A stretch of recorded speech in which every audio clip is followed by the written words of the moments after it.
My name is Thea Auburn. I'm 41 years old, and 4 years ago my own sister told a room full of people that I had lost my taste. She said it gently, the way you'd mention a dead pet. Poor Thea. She can't tell brie from chalk anymore. Then she took my recipes, my palate, my 100-year-old family creamery, and my name off every wheel of cheese I'd ever aged. I let her. I went and stacked frozen boxes in a supermarket cold room, pretending I couldn't smell a spoiled batch from across the floor. But here's what Vivian forgot at our creamery's centennial tasting, live on regional television, with her prize while glowing under the lights. A palate like mine doesn't die. It just goes quiet. You'll want to be here for what I found in that wheel. The judges' chairs sat behind a low velvet rope, and the numbers on the tasting trays caught the television lights like coins. I wasn't supposed to be near that rope. I was in the back corner of the hall in my black staff polo, stacking empty crates for the caterers, watching the ceiling rigs swing their beams over 400 folding chairs. 100 years since my great-grandfather built the first aging cellar into a limestone hillside outside town, and here it was, dressed up like a wedding. White orchids on every table, a banner that read Auburn Creamery, 100 years in gold script, and 6 regional news cameras aimed at a stage where my sister stood in a cream silk blouse, tapping a microphone. 2 minutes to air, someone said into a headset, and that was when the trouble started. A woman near the judges' table pressed a hand to her stomach and said something I couldn't hear, and then she was being walked out a side door, and a producer with a clipboard was turning in a full circle like a dog chasing its own tail. We need a 6th judge. Right now. We are live in 90 seconds. His eyes swept the room and landed, of all places, on me. Crate in my hands. Staff badge on my chest that said nothing about who I used to be. You. Do you work here? I'm with catering, I said, which was true enough. I hadn't touched a wheel of cheese professionally in 4 years. Doesn't matter. Seat. Now. We just need a body in the chair. I want to tell you I refused. I didn't. My legs walked me to that table before my mind agreed to anything, and I sat down between Dennis Roche, who I hadn't spoken to since my father's funeral, and a stranger in a blazer holding a pen like it might bite him. My heart was doing something strange and fast, an old rhythm I hadn't let myself feel in the cold room at the supermarket, stacking boxes of pre-shredded mozzarella under fluorescent light that never changed. Up on the stage, Vivian found me with her eyes, and I watched her decide, in under 2 seconds, what to do with the sight of me. Ladies and gentlemen, she said into the microphone, and her voice had that warm public register she'd spent 20 years building. Before we begin, I want to point out something rather sweet. That's my little sister, Thea, in the judge's seat. Some of you might remember her from the old days. A small laugh, practiced, aimed at the cameras. She doesn't get out much anymore. Between us, she lost her palate a few years back. Can't tell brie from chalk. But we love her, and it's her home too, so we let her sit in for fun tonight. Laughter rippled through the hall, soft and indulgent, the kind of laughter that pats you on the head. Dennis glanced at me with something between pity and irritation, like I was a stray that had wandered onto a stage set. I kept my face still. I have had 4 years of practice keeping my face still. Here's what none of them knew, sitting in that gilded hall under the television lights. I can smell a half-degree shift in humidity across a room. I can taste in a single bite whether milk came from cows fed on autumn grass or spring clover. My father taught me that in the cellar when I was 9 years old, holding a wheel up to the light and asking me what was wrong with it. I told him the rind was drying too fast on the north side. He handed me the small curved knife he kept on a string around his neck and showed me the cut he used on every wheel, a single spiraling score, thumb width apart, never straight across, so the paste breathed evenly as it aged. Anyone can copy the taste, he said. No one can copy the hand. I never forgot that cut. He didn't say anything else, just nodded once, like I'd passed a test he'd never announced. That palate didn't go anywhere. I buried it. There's a difference. There was also a phone, an old one, sitting in a drawer in my apartment with a recording on it I hadn't listened to in 4 years because I was afraid of what it would do to me if I did. The producer counted down on his fingers. 3, 2, 1. Red lights blinked on across 6 cameras. Tray number 1, Dennis announced. Please, judges. A young server set a numbered plate in front of each of us. Pale gold wedge, rind bloomed white and even, resting on black slate. Vivian's entry. Her masterpiece, she'd called it in every interview for the past month. The wheel meant to anchor 100 years of family name to her name alone. I picked it up and turned the rind toward the light. Nos pairel. A machine straight, factory cut, dressed up to look handmade. I brought it close enough to feel the cool air off the rind against my lip, and I inhaled the way my father taught me. Not a sniff, a real breath, pulling the scent down into the back of my throat where the nose actually works. Underneath the butter and the salt, underneath the smell they'd dressed it in, there was something cold and flat and wrong. Metallic, like a coin held under your tongue. Not a farmhouse smell. Not a cellar smell. I set my teeth into it anyway, because I needed to be sure. The paste hit my tongue, and instead of the familiar buttery richness I'd grown up on, I tasted the cold metal tang of an industrial vat, and beneath it, so faint I doubted anyone else at that table could ever find it, the sour thread of a bacterial bloom no honest seller would have let near a wheel with our name on it. The paste was still on my tongue when I set the wedge down, gently, the way you'd set down something that might still bite you. I didn't say anything. Not yet. I've learned that the first thing you feel is never the thing you should say out loud. I grew up 9 feet below the tasting room, in a cellar my father built with his own hands out of Vermont fieldstone, where the humidity gauge never moved because he'd calibrated the room to breathe on its own. I was 7 when he first put a knife in my hand and told me to cut a wheel of the Tom O'Bear down the middle and tell him what was wrong with it. Nothing, I said. It's perfect. Nothing is perfect, Thea. Tell me what's almost wrong. I stood on a milk crate so I could see over the workbench. I put my nose an inch from the paste and breathed. It smells a little like a wet dog, I said. Not bad. Just starting to. My father, Etienne, set down his own knife. He didn't smile, not exactly, but something in his jaw let go. 2% too much moisture in the cave, he said. You just told me something the hygrometer can't. That was the whole of my childhood, distilled. Vivian, 5 years older, wanted no part of the cellar. She hated the cold, hated the smell of the brine baths, hated coming up the stairs smelling like a locker room no matter how many times she showered. What she loved was the front room, the tasting counter, the tourists, the way a stranger's face changed when she told a story about a cheese instead of just selling it. By the time I was 26, I had built the formula for what would become Aubert Fontenelle, our flagship, a wash-rind cow's milk will aged 14 weeks, the one that put us in 3 magazines and on a truck route to Boston. Vivian stood in front of the cameras and said, "We." I let her. It felt like family, not theft. That's the part one didn't understand yet. The recipe card is still in my handwriting, in a drawer in the office, water-stained at one corner from when I spilled coffee on it in 2019. I know this because I checked it again 3 weeks ago, before I could stop myself. By the time I turned 37, Vivian's name was on the label. Not legally. My father never signed anything like that, but in every article, every tasting note, every ribbon at the county fair. I told myself it didn't matter who got the credit as long as the cheese was right. That was a lie I was good at telling. Then I got sick. Walking pneumonia that turned into something worse, 6 weeks in Fletcher Allen with a fever that wouldn't quit, and by the time I came back to the creamery in October, thinner, slower, my hands still shaking some mornings, something had already happened without me. I walked into the cellar and found Marcus, the apprentice before Coralie, weighing curds on a scale I'd calibrated myself, and he looked at me like I was a stranger who'd wandered in off the road. "Vivian said you'd want light duty," he said. "She said your palate's been off since the hospital. That happens sometimes, right? After a fever like that?"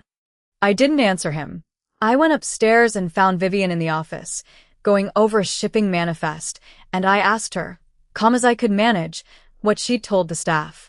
"I told them the truth, Thea. You've been through something. Nobody's blaming you."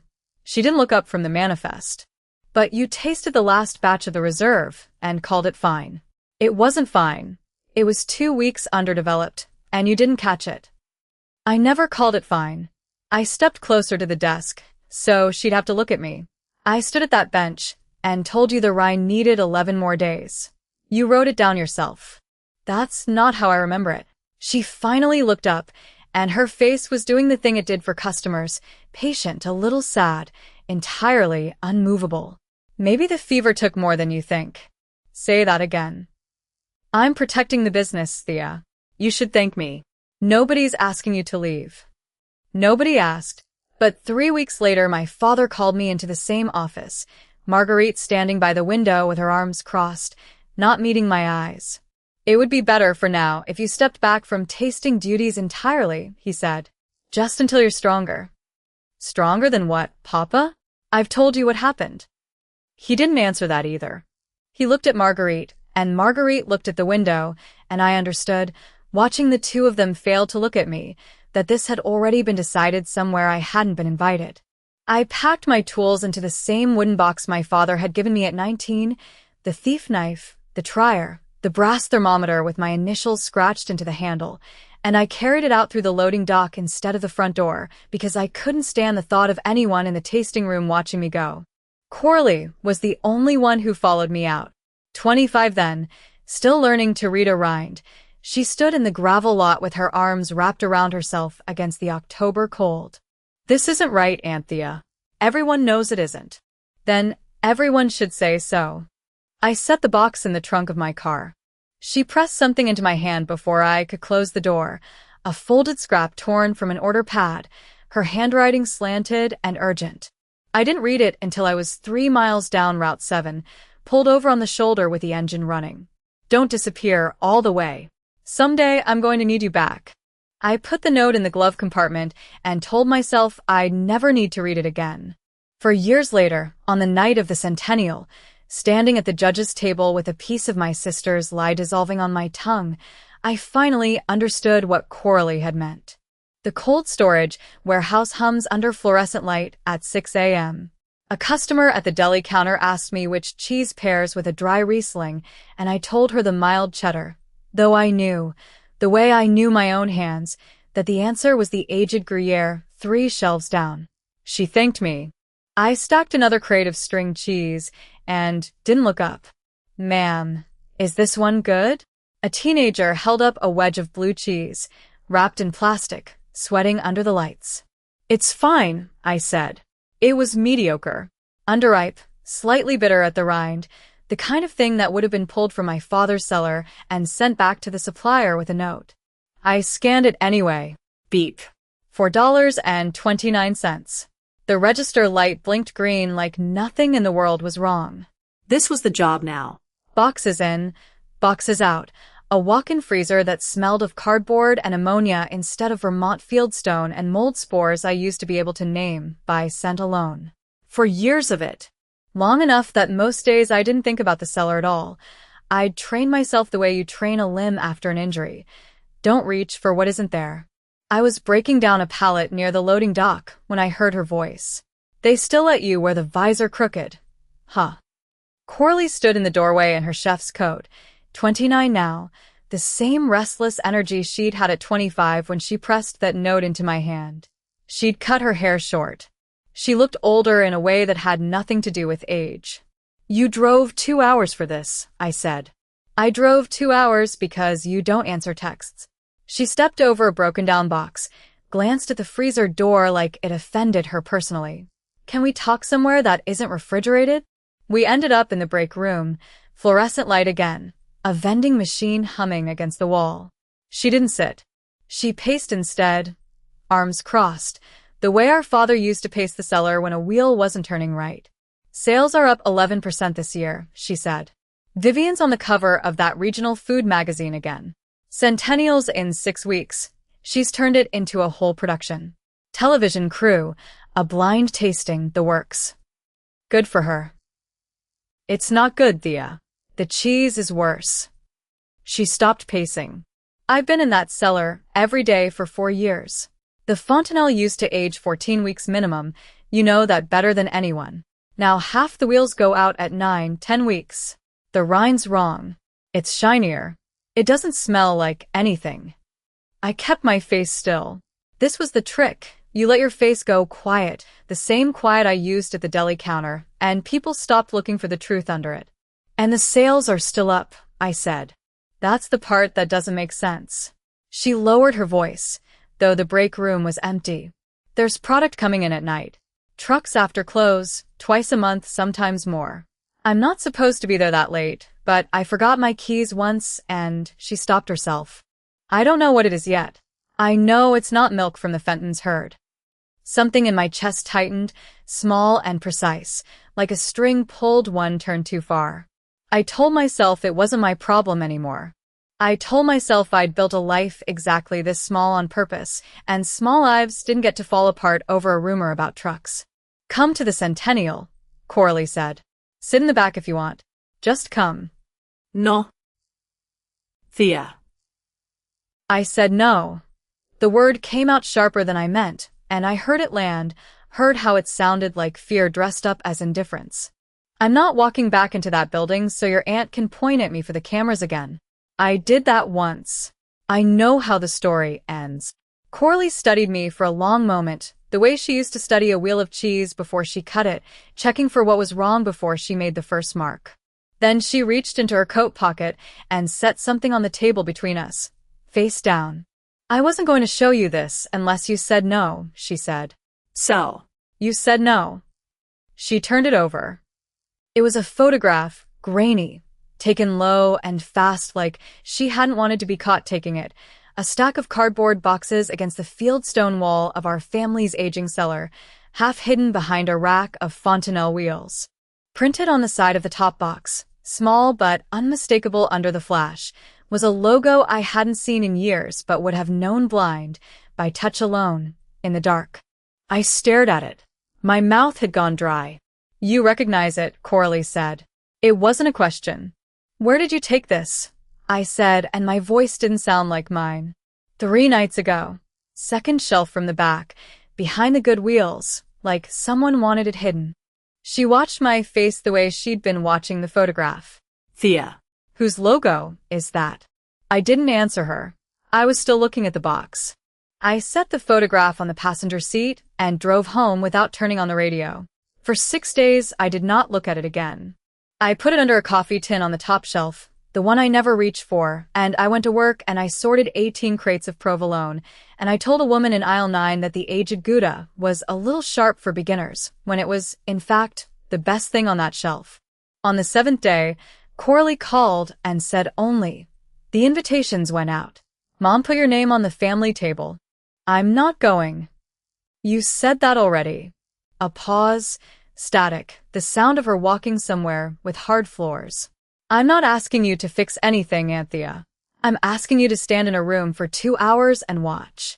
I watched the coffee tin for a long moment after I hung up. I went to watch. That was the agreement I made with myself.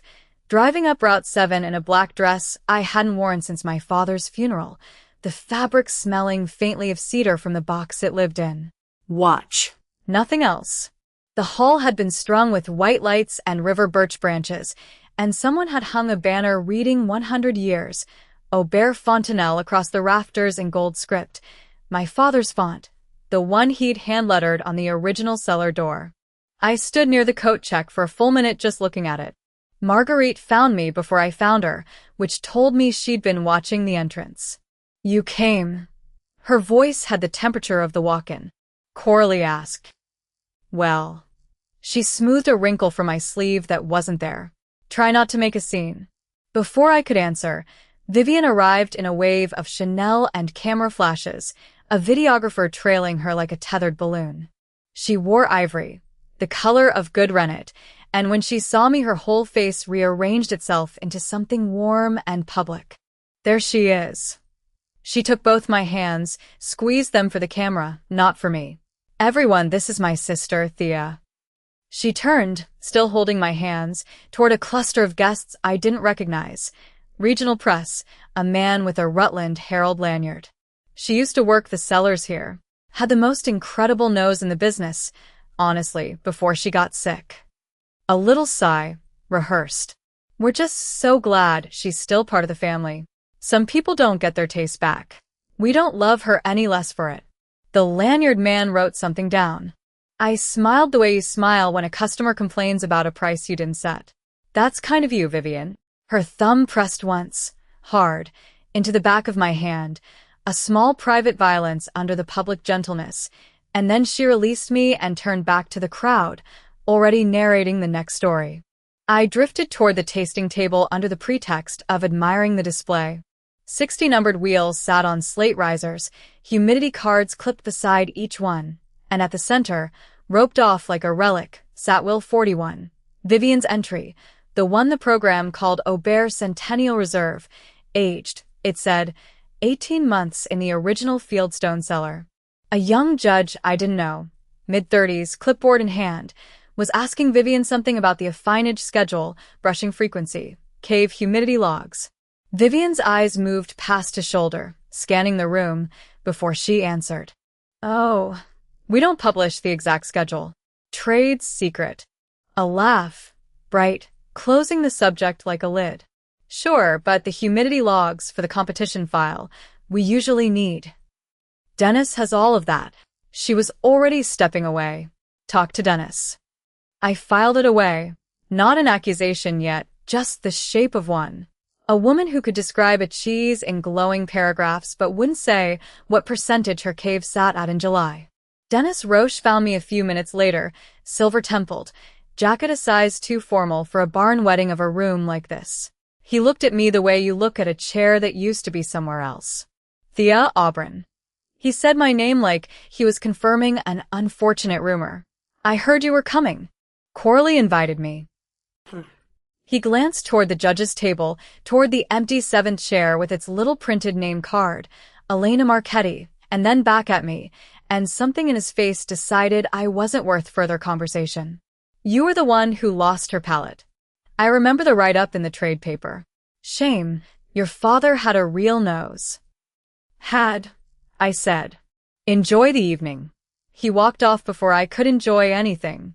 At 7:40, a woman in a headset came jogging along the side aisle, phone pressed to her ear. No, she's not answering. I've called 4 times. Elena Marchetti, I would learn later, had a fever of 103 and a husband refusing to let her drive 11 miles of icy back road for a wheel of cheese. The headset woman's eyes swept the room in the particular panic of someone with 11 minutes until a live broadcast and one judge short. Her eyes landed on me. Just a woman near the tasting table, unbadged, unassuming, not currently required anywhere. You. Do you work catering? I opened my mouth to say no. Before I could, Vivian appeared at my elbow, already smiling for the cameras repositioning behind us, and leaned close, her lips nearly brushing my ear, her voice pitched low and sweet as cream left too long in the sun. Sit there and stay quiet. You still know sweet from salty, don't you? I smiled back at her. For the first time in 4 years, I had no intention of staying quiet at all. The lights came up harder for the tasting round, and I took my seat at the long judge's table, without looking at Vivian again. 6 wheels sat under glass cloches, numbered 1 through 6 with white cards. No names. That was the rule Dennis had announced at the top of the broadcast, his voice rich with pride. Blind tasting, so the audience trusts what they see. I already knew which one was hers. Wheel 4. I had watched the runner set it down, and the runner's gloves had been ordinary black nitrile, not the cotton gloves my father always insisted on for handling anything under 18 months of age. A small thing. Small things were my whole life now. The judge beside me, a stout man named Marcus from the regional co-op, lifted the cloche off wheel 4, cut a wedge, and ate it in 2 bites like he was clearing his throat. Buttery, he said into his microphone. Balanced. Strong 5. Dennis nodded down the row. Elena's replacement, your score? That was me. I looked at the card in my hand. Score sheet. 1 to 5, plus a comment line 8 words long. Not enough room for the truth. I lifted the cloche myself. The smell reached me before the cheese did, a flat, cold note under the fat, the kind that comes from a blast chiller instead of a cave. I cut a sliver, rolled it between 2 fingers first, the way my father taught me before I could read. The rind gave wrong.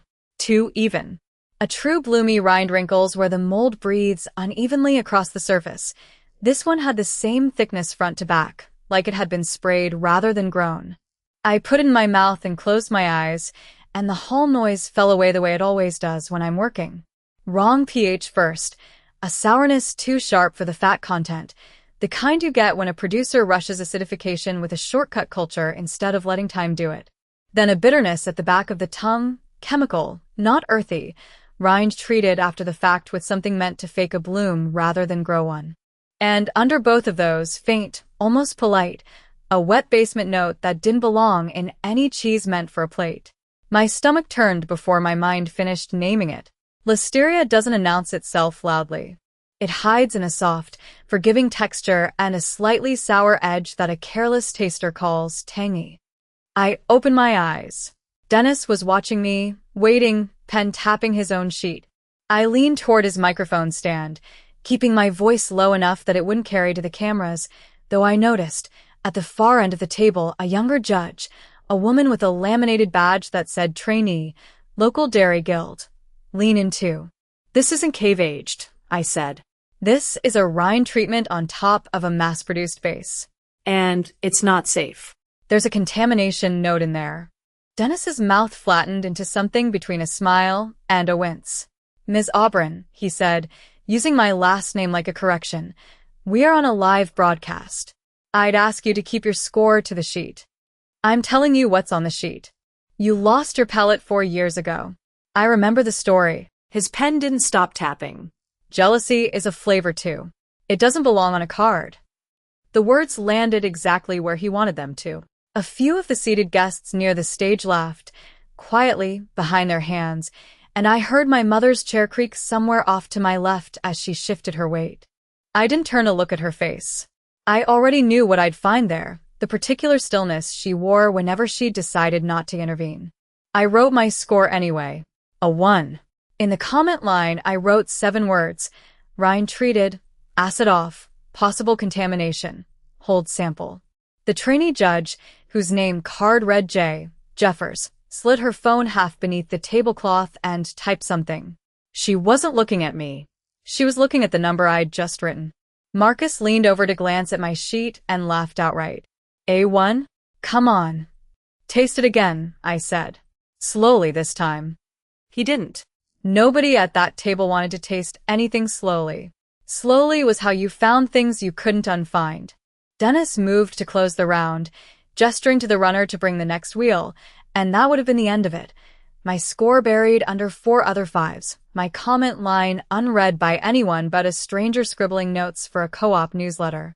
But I wasn't finished, and something in me that had been quiet for 4 years decided it no longer cared whether that made good television. I stood, cheese knife still in my hand, and turned wheel 4 so the cut face caught the light. The rind pattern near the base showed a single, spiraling groove cut at a specific pitch, the exact angle my father taught only one person how to make because he said a wrong angle let air pockets form under the paste. This groove, I said, loud enough now for every microphone in the hall to catch it, is a cutting technique. My father invented it. He taught exactly one person to reproduce it correctly.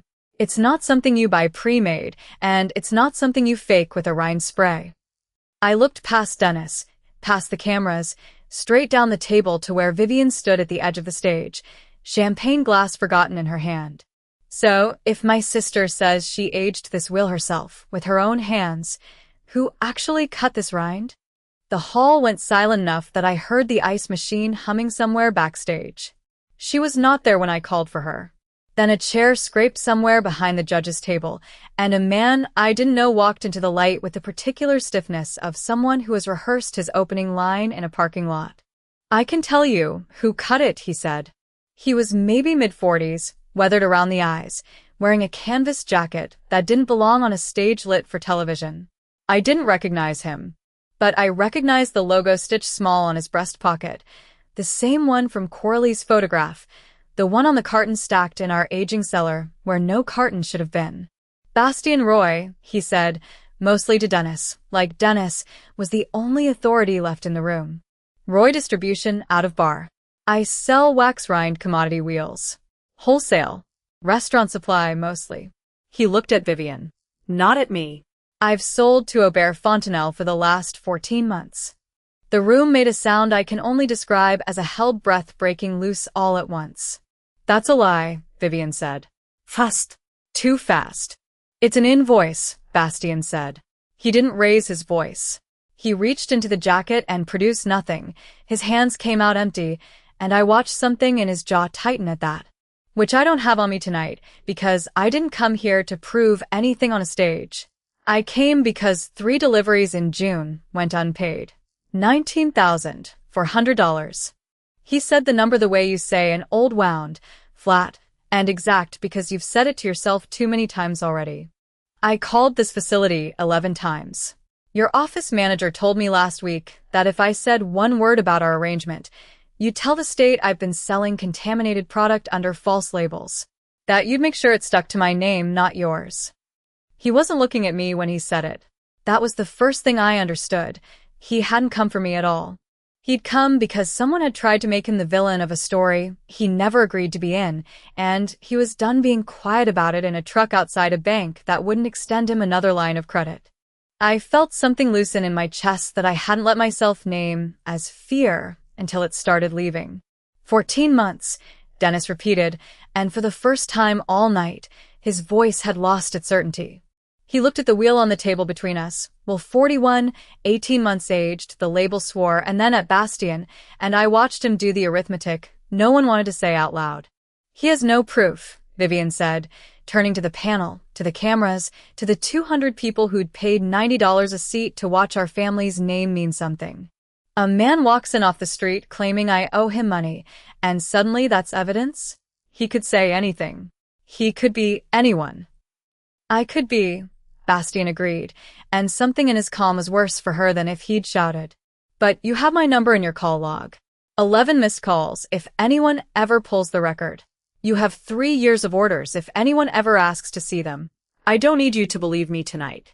I need it on the record that I said it first, before your lab results come back and you try to say you never heard of me. Marguerite's hand had gone to her throat, fingers pressed against a strand of pearls that had belonged to her own mother. She wasn't looking at Vivian. She wasn't looking at me either. She was looking at the wheel, at the pale, waxy interior gleaming under the studio lights, cut open now, exposed, ordinary in a way our cheese had never once been ordinary in 100 years. I thought of the ledger Coralie hadn't shown me yet. I thought of a phone in a drawer at home, dead, its screen cracked, holding, I hoped, I prayed, a recording I hadn't listened to in 4 years because I couldn't stand to hear my sister's voice ordering my life away one carton at a time. I opened my mouth to say I had it, that there was more, that this wasn't just one man's unpaid invoice against 100 years of family name. Denis. My voice came out steadier than I felt. There's a recording. From the night I left the cellar. I haven't played it for anyone. I'm asking you to give me until morning before you rule on anything tonight. Dennis's eyes moved from me to Vivian and back, and I saw the exact moment he decided not to decide yet. The panel will. Vivian got there first. She turned to the nearest camera, not to Dennis, not to me, not even to our mother, and let her eyes fill, chin trembling in a way I'd seen her practice in mirrors since we were girls sharing a bathroom. This is a performance, she said, voice breaking exactly where a voice is supposed to break, staged by a failed sister and a con man. She pressed a hand to her chest. I don't know what story they've cooked up between them, or what he's being paid to say. But I know what it looks like when 2 desperate people decide to burn 100 years down because they couldn't build anything of their own. I watched the room shift. Not all at once, but enough. A juror at the far end of the table nodded, slow, like he was giving himself permission to believe the easier thing. 2 women in the front row exchanged a look I recognized, the kind that meant, well, that does make more sense. And then I looked at my mother. Marguerite was nodding too. Dennis raised both hands, and the murmur died.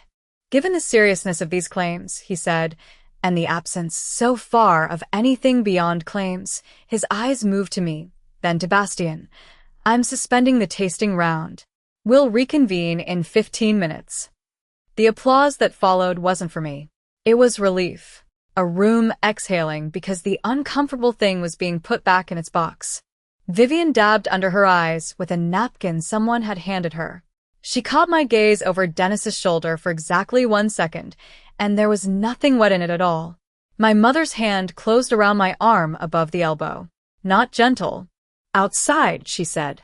Now. I let her walk me. The corridor behind the stage smelled of extension cords warming under carpet and someone's cigarette from a cracked door. She stopped by the coat rack and let go of my arm like it had done something to offend her. Do you understand what you just did in there? I told the truth about a wheel of cheese, man. You humiliated your sister on regional television. Her voice was low, precise, the voice she'd used my whole childhood to correct a slouch or a wrong verb tense. On the 100th anniversary of your father's creamery. His name is on the door, not hers. You lost your palate, Thea. She said it like a fact she was reminding a forgetful child. 4 years ago you told me yourself you couldn't tell a triple creme from a supermarket wedge. I hadn't told her that. Vivian had told everyone that, and somewhere in the retelling it had grown a signature. I never said that. It doesn't matter now what you said. She straightened my collar, an old reflex, and it was somehow worse than if she'd slapped me. What matters is you walked back into this family's house and tried to burn it down on camera. Down the hall, near the loading doors, I saw Bastien with his phone pressed to his ear, one finger in his other ear against the noise. When he lowered it, his face had gone the color of skim milk. They're threatening a supplier fraud countersuit, he said when I reached him. My lawyer says if I say one more word in that room without paperwork, I could lose the distributorship license. 14 years, Thea. His jaw worked. I have a daughter starting at Champlain College in September. Bastien, you don't have to say anything else tonight. Just don't sign anything they put in front of you. I said what I came to say. He was already backing toward the doors, keys out, not quite meeting my eyes. I'm sorry. I can't be the one holding this up alone. Not with what I've got writing on it. The door swung shut on the parking lot cold, and for a second the hallway was just me and the hum of the vending machine against the wall. That left the recording. I'd known the file existed since the week after Corley showed me the photograph of that carton in the aging room. I'd never played it for anyone. I'd kept it the way you keep a bruise you're not ready to look at. Closed phone, closed drawer, for years untouched. I found a folding chair against the wall, sat, and dug the old phone from my coat pocket. The screen lit crooked, a hairline crack from a fall years ago running corner to corner. I opened the voice memo app with hands that weren't quite steady. Voice memo, corrupted. Midnight/midnight. I tapped it again. The progress bar filled to a third and stopped, a thin electronic stutter, then silence. I restarted the phone. I watched the little apple glow in the dark hallway, like it might apologize to me. When it came back on, the file was still there, still 0 seconds long, still nothing. 4 years of humidity in a kitchen drawer. A battery that had swelled the case. A phone I'd bought secondhand in 2018 that had never once been backed up because backing it up meant admitting I still needed it. I had walked into that hall with what I thought was a knife, and it turned out to be a photograph of a knife. Corley found me a minute later, pink-faced, furious in a way she was trying to keep quiet, her badge lanyard twisted around her fist like she'd been holding onto it to keep from swinging at someone. She had security walk me out, said I was harassing guests. She saw my face and stopped short. What happened? It's gone, I said. The recording's gone. It's corrupted. It won't play. There's nothing there. Nothing at all. 0 seconds.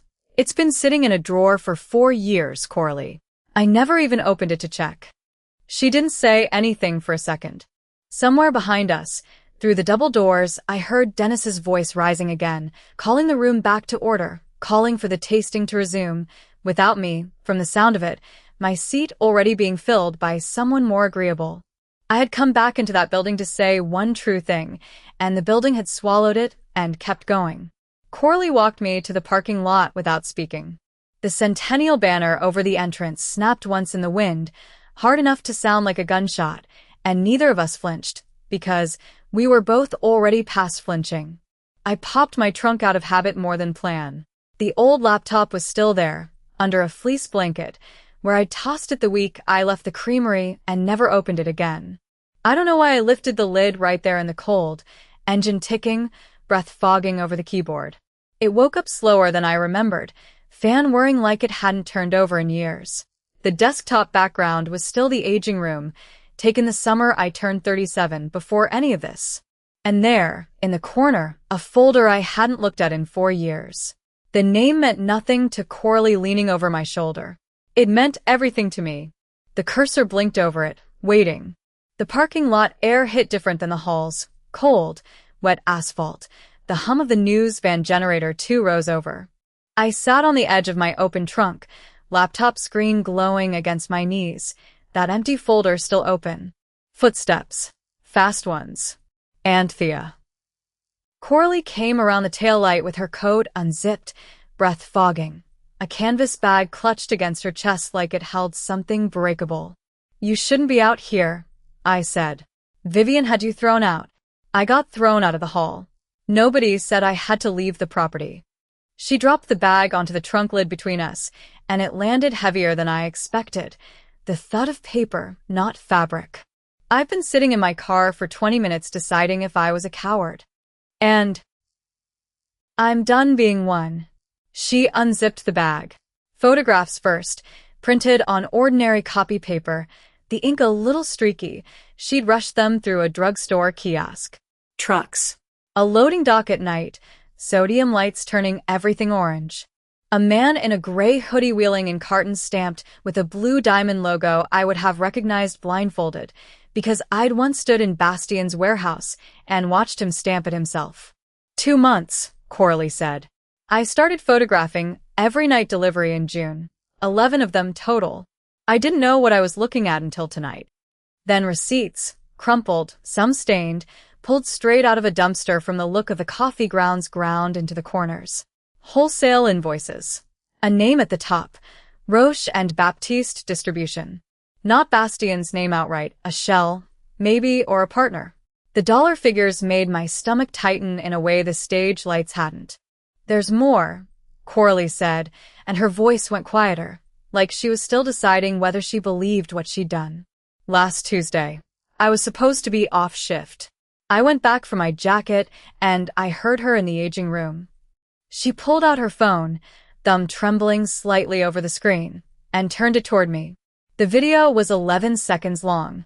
Shaky, shot low from behind a rack of wheels, but the audio was clean. Vivian's voice, unmistakable. Peel the old labels first, then the new ones go on smooth.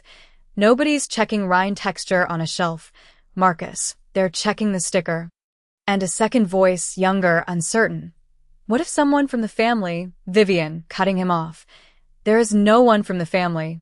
That's the whole point. I watched it twice. My hands were steady. That surprised me more than the video did. "There's one more thing," I said and turned the laptop toward her. "This folder. I haven't opened it in 4 years. Coralie leaned over my shoulder as I clicked it. A single audio file, dated the October I left. I hit play with my thumb hovering over the volume, half expecting silence, half expecting the corrupted static that had killed the recording on my phone. It wasn't silence. "Bastian, it's Vivian. I need 3 wheels, the 18-month profile. Whatever's closest you've got in the cave right now. I don't care about provenance. I care about it looking finished by Friday. Call it a refurbish. You send me your best 16-month stock. I'll take care of the rest myself." Coralie's hand went to her mouth. "He kept records," I said slowly, thinking it through as I said it. "Bastian's deliveries. Your photographs match his invoice dates. And this," I tapped the screen, "is her placing the order herself. Not a rumor. Not a guess. Her voice." 3 things, Coralie said. The tape. My video. His paper trail. None of them alone would have held up tonight. Dennis would have called each one circumstantial. But together. I closed the laptop, my pulse finally starting to climb, the cold suddenly not registering at all. Together they're not a story anymore. They're a chain. I looked at her. Really looked. The kid who used to trail me through the aging cellar asking why the 14-week wheels smelled different from the 10-week ones. who I'd assumed for 4 years had simply moved on, the way everyone else had let me move on. "You did this on your own," I said. "I didn't ask you to. You didn't have to." She zipped the bag shut. "Somebody had to keep watching. You taught me how." I was already walking, laptop under one arm, the bag in the other hand, gravel crunching under shoes that weren't made for running but were about to anyway. Coralie fell in step beside me, and neither of us said anything else until we hit the loading entrance, past the caterers, past a security guard who recognized her and didn't stop us, up the narrow stairwell that led out one floor above the stage. The control room door was unmarked, painted the same gray as the wall, a red light glowing steady above the frame. On air. I knocked twice, hard, and pushed it open before anyone could tell me not to. A room full of monitors, a producer with a headset spinning around in her chair, Dennis Roche's voice piping in tinny from a speaker somewhere below us, still narrating to a live regional audience, like nothing had broken. "Give me 3 minutes on air," I said. "I have something this whole region needs to hear." The monitor behind me came alive. There was Coralie's footage, the aging room, that particular blue-green wash of the curing lights, and Vivian's voice, unmistakable, saying, "Just peel the old label off before Marcus gets here. Nobody checks the underside." On screen, her hands moved fast over a wheel that was not ours. The camera Coralie had used was small, cheap, hidden behind a cheese knife rack, but the audio was clean enough that every syllable landed in the hall like a dropped plate. Somebody in the third row made a sound. Not a gasp. Lower than that.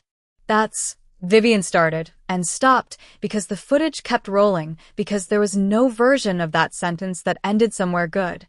I let it play 11 more seconds.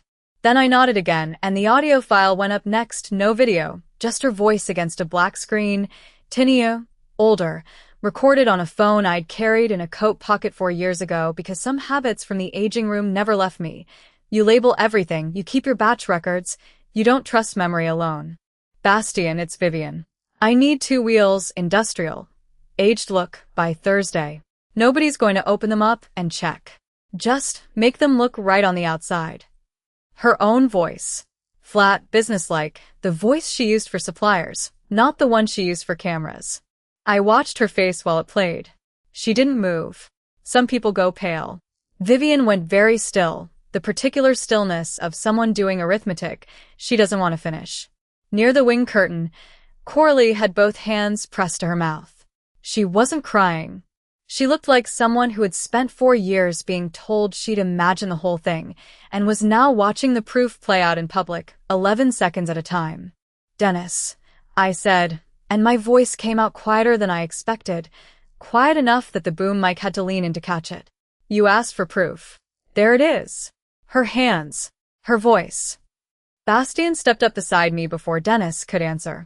He had a manila folder now, thin, a little water-stained at one corner, and he opened it against his forearm the way a man opens something he's been carrying too long. "Delivery invoices," he said. 14 months. Roche and Baptiste distribution, for wheels a run, cash on half of them so there'd be no paper trail on her end. I kept mine. He held one up, close enough to the nearest camera that the numbers would be legible on the broadcast, a date, a quantity, a signature that was Vivian's, small and looping, the same signature I'd watched her practice as a teenager at our kitchen table. "You want to call me a liar too, go ahead. I've got 9 more of these. And a debt of $19,400 she never paid me, which is the only reason I'm standing here instead of home minding my own business." Vivian's eyes went to Marguerite, not to Dennis, not to the crowd, to our mother, standing near the judge's table with one hand pressed flat against her collarbone. "Man," Vivian said, and it wasn't performance anymore. I could tell, because the performance voice had a shine to it, and this one didn't. "Say something." Marguerite didn't. Dennis exhaled through his nose, a long breath, and when he spoke his voice had the flatness of a man closing a ledger. "Wheel 41 is seized, effective now. I want it bagged, sealed, and in a lab courier within the hour." He turned to the 2 staffers hovering near the judging table. "Gloves. Now. Nobody touches it barehanded again."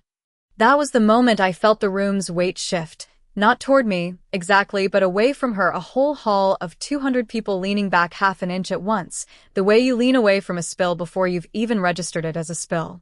Vivian's jaw worked. She looked at the seized wheel, at the gloved hands lowering it into an evidence bag like it was something already dead, and something in her face came loose. "You have no idea," she said, and her voice climbed, cracked, stopped being careful. "Do you know what it costs to keep this place running? 14 months I have been holding this creamery together with tape and good lighting while the actual product underneath it rots because nobody here," she swept a hand at the judges, at the crowd, at me, "wanted to admit the old recipes weren't selling anymore. Sales were down 11% the year I took over. 11%, and everyone still wanted the same photographs, the same wheel on the same table. I did what I had to do to save it. I made it profitable. You don't get to stand there in your grocery store cardigan and judge me for that." The hall went dead silent. Somewhere behind the cameras a red light held steady, unblinking, and I understood, with a small cold drop in my stomach, that every word of that had just gone out live across 3 counties. "I did it to save the creamery," she said again, softer now, as if repeating it might undo the first time. "You don't understand the pressure." Nobody answered her. She turned, scanning the room. Dennis, arms folded, unreadable. The judges, not meeting her eyes. Bastian, closing his folder. Coralie, near the wing curtain, watching without moving. She turned last to Marguerite, waiting, the way a child waits at a door she still believes will open. Marguerite looked at her daughter for one long second. Then she turned her face away. The camera's red light did not blink. The lab called 41 hours later. I was in the aging cellar, alone, running a hand along Will 38 when my phone lit up on the wooden shelf. Vermont State Agricultural Laboratory. I let it ring twice before I answered, because some part of me still wasn't ready to hear either answer. "Ms. Aubryn, this is Dr. Halvorson. We've completed the pathogen screen and the composition analysis on the sample submitted as Wheel 41. I sat down on the milking stool my father used to sit on when he split wheels for the family. The stone floor was cold through my jeans. "Go ahead," I said. Listeria monocytogenes confirmed present, though below the threshold that would trigger an emergency recall notice. Composition analysis shows the rind was not aged in-house. Chemical markers are consistent with a commercially produced wax rind cheese, repackaged and hand-finished to simulate a natural bloomy rind, with a claimed age of 18 months that the sample does not support. I closed my eyes. I had known. I had said the words out loud on live television 41 hours earlier. But there is a difference between knowing something in your mouth and hearing a stranger with a laboratory credential confirm it in a flat, procedural voice. My hands were shaking anyway. "Thank you," I said. "Can you email that report to the Regional Food Safety Board and to Dennis Roche directly?" "Already done, ma'am. Copied you as well." I set the phone down on the shelf next to the wheel and didn't move for a long moment. Somewhere above me, in the main house, I could hear voices. The family council had been called for 6 that evening. It was 5:52. The dining room still had the good tablecloth on it from Sunday, the cream-colored linen with the small blue cornflowers embroidered at the corners. Marguerite sat at the head of the table, a stack of paper in front of her. The lab report printed, along with something from the regional board with an official letterhead. Dennis sat to her right. Coralie sat across from me. Vivian's chair, at the far end, was empty when the meeting started. "The board has suspended the Centennial Award pending a full investigation," Dennis said. His voice had none of the condescension from 2 nights before, none of the 11 minutes he'd spent doubting me before the tasting even began. "Food safety inspectors will be at the creamery Thursday. Given the listeria finding, even below threshold, there will be a formal inquiry into handling and storage records going back at least 18 months. "And the business," Marguerite said. Her voice was steady, but she had aged 5 years in 2 days. "The council votes tonight. I've spoken with the attorneys. Given a documented health and safety violation combined with fraudulent labeling under Vivian's direct operational authority, the family trust allows for immediate removal of her signing rights and her title." "Do we need her here for the vote?" Corley asked. No, Marguerite said. She's been notified in writing. 11 calls, no answer. The vote took 4 minutes. I abstained, which surprised everyone but me. I didn't want the creamery back as a prize taken from my sister. I wanted it back because it was mine before it was ever hers to lose. Marguerite and 2 cousins from the trust voted to strip Vivian's authority. It passed unanimously among those voting. Afterward, Marguerite asked me to walk with her to the porch. The August air had cooled. Down the hill, I could see the lights of the tasting hall being taken apart, the black cables coiled like sleeping snakes across the grass. I should have asked you, she said. 4 years ago, when she told me you'd lost your palate. I should have asked you myself instead of taking her word. Why didn't you? Because asking would have meant doubting her, and I built this family's second act around her voice. She was good at the microphone, Thea. You were never good at the microphone. She looked at her hands. I told myself that was enough of a difference to explain everything else. I studied her face the way I would study a rind for the wrong kind of bloom. There is an apology that comes from wanting to fix what's broken, and there's one that comes from wanting the room to feel normal again. Hers had both in it, tangled together, and I couldn't yet tell which one would win. I'm not ready to tell you that's enough, I said. I'm not asking you to. She touched my sleeve, briefly, and went back inside. Bastien found me by the delivery gate an hour later, a folder under his arm. Roche and Baptiste is clear, he said. The board called this afternoon. No charges, no fraud finding against me. Your sister's counsel tried to name me as a co-conspirator this morning. It didn't hold. He almost smiled. $19,400. I still want it. You'll get it, I said. From the trust, not from her pocket. I'll see to it personally. Corley caught up with me on the gravel path, breathless. Dennis asked me to head the aging program under the new structure. Under you. Her eyes were bright in the porch light. He said the wheel scoring records back me up. 9 to 10 weeks, consistent, batch after batch. He said I have an ear for it. Well, a nose. I put my hand on the side of her face the way my father used to do to mine, and for once I let myself feel it instead of filing it away for later. I was almost at the cellar door when Vivian stepped out of the shadow of the old stone archway. She'd changed out of the dress from the broadcast into something plain, and without the lighting and the cameras, she looked smaller than I remembered her being, smaller than she'd looked in every memory I owned of her. You couldn't just let me have this, she said. Her voice wasn't loud. It didn't need to be. You couldn't let me have one thing. You didn't earn the thing you had, I said. She stepped closer, close enough that I could smell her perfume, the same one she'd worn since she was 20. Without me, you're nothing, Thea, she whispered. You were nothing before I gave you a stage to stand on. You'll be nothing again the moment the cameras leave. I put my hand flat against the cellar door, the old fieldstone cold at my back, the wood grain worn smooth under generations of palms, including my father's, including mine at 7 years old, reaching up to touch the latch for the first time. For 4 years, I had answered her silences, with more silence. Not tonight. I was something in this room before you ever walked into it, I said. You just never had the tongue to taste it. Vivian didn't answer. She turned and walked toward the parking lot, heels loud on the gravel, and nobody followed her. That was 3 weeks ago. The cave held its usual chill, 51 degrees, and the fieldstone walls sweated the way they always had since I was 7 years old, and too short to reach the top shelf without a stool. I ran my palm along a wheel on the second rack, feeling for the give in the rind that told me it was ready. Corley stood at the workbench behind me, sleeves rolled, a wire cutter in her hand. Grandma called, she said. She wants to know if you're doing the anniversary label before or after the tasting notes go out. Before. I didn't look up. People should know whose hands made it before they decide how it tastes. I picked up the knife Etienne had left me, the one with the bone handle worn smooth on one side where his thumb used to sit, and I made the first cut into the new wheel's rind. A single spiral, wrist turning slow, blade angled the way he'd shown me at that same bench 34 years ago. The paring curled off in one clean ribbon and dropped to the table. That's the cut, Corley said. The one from Wheel 41. The one you called out on live television.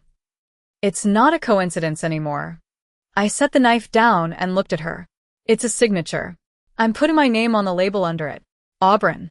Not Aubert Fontenelle. Not initials. My name. She smiled. The same smile she'd had at 25 when she pressed a folded scrap of paper into my palm at the loading dock door and told me not to disappear completely. I'd kept that scrap of paper. It was in the drawer under the register now, soft at the folds from 4 years of being taken out and put back. You kept your word, I said. You never let me disappear. You did the disappearing yourself for a while. She said it without malice, just fact, the way she'd say the humidity was off by 2 points. I just kept the door open. The lab results had come back 9 days after the centennial. Listeria, low count but present, and the rind on Will 41 wasn't rind at all. It was a factory coating dyed to pass for 18 months of aging when the cheese underneath had never spent a day in anyone's cave. The family council met the following Tuesday in Marguerite's dining room, the same table where Vivian used to sketch marketing plans on napkins. They voted 5-1 to strip her signature authority from the business. Marguerite was the one abstention. She told me later it wasn't loyalty to Vivian, it was shame at how long she'd let herself believe a story because it was easier to sell. She'd come to the loading dock 2 days after that, in the rain, without an umbrella. I should have tasted it myself, she'd said. Instead of trusting the girl, who talked the loudest, I didn't tell her it was fine. It wasn't fine. But I let her stand under the awning with me until the rain thinned, and that was as much forgiveness as I had to give that week. Dennis Roche sent a letter, handwritten, apologizing for the word he'd used on air, jealous, and asking if he could observe my affinage process for a piece he was writing on regional cheesemaking. I said yes. Some debts get repaid in attention, not apology. Bastien got his $19,400 back with interest, wired the same week the council voted, and he sent Corley a case of his own aged Cont as thanks for the footage that cleared his name. He didn't sell to the Auburn Creamery anymore. He said trust, once it curdles, doesn't set back into shape. I turned another will on the rack, checked the color against the light. 9.5 weeks into the cure, 66 days, and the rind was pulling tight the way it should, no bloom of anything that didn't belong. Do you regret it? Corley asked. The years you spent pretending you couldn't tell good from bad? I thought about the woman I'd been in that refrigerated stockroom, telling a customer the wrong cheddar on purpose because being unremarkable felt safer than being seen. I don't regret protecting myself, I said. I regret how long I let protecting myself look like disappearing. Those aren't the same thing, and I used to think they were. Vivian called once, from a number I didn't recognize, and left a voicemail I listened to standing at this same bench. Her voice had none of the polish left in it. She said she was consulting for a startup in Burlington, some plant-based cheese alternative, and that she hoped the creamery was doing well without her. She didn't ask to come back. I didn't call her back either. Some doors you leave unlocked out of decency, not invitation. I picked the pairing off the table, the one curled ribbon of rind from the new wheel, and held it up to the light hanging over the bench. Corley watched me turn it in my fingers. You know what I used to think, I said, back when I was carrying trays in that hall and letting people believe I couldn't taste the difference between a lie and a truth. I thought silence was safety. It kept a roof over me. It kept me employed. It kept me from being called crazy in front of cameras. And now I think a gift like mine doesn't go anywhere when you bury it. It just waits. It waits for the one wheel, the one lie dressed up as tradition, that it can't let pass without saying something. I set the ribbon of rind down beside the knife, next to the signature I'd carved into 100 wheels before this one, and would carve into 100 more. Mine waited for years. It would have waited 40. Corley set the wire cutter down and picked up a fresh wheel from the crate by her feet, turning it over in her hands before setting it on the rack to begin its own 9-week wait. 40 years from now, she said, somebody's going to hold up a wheel with your cut on it and ask who taught you to make it. Tell them the truth. I reached for the next wheel in line. Tell them nobody taught me to stop. I taught myself that part on my own. She laughed, low, and went back to the crate, and I went back to the rack, and the cave held its chill the way it always had, patient, unhurried, the way anything worth aging has to be.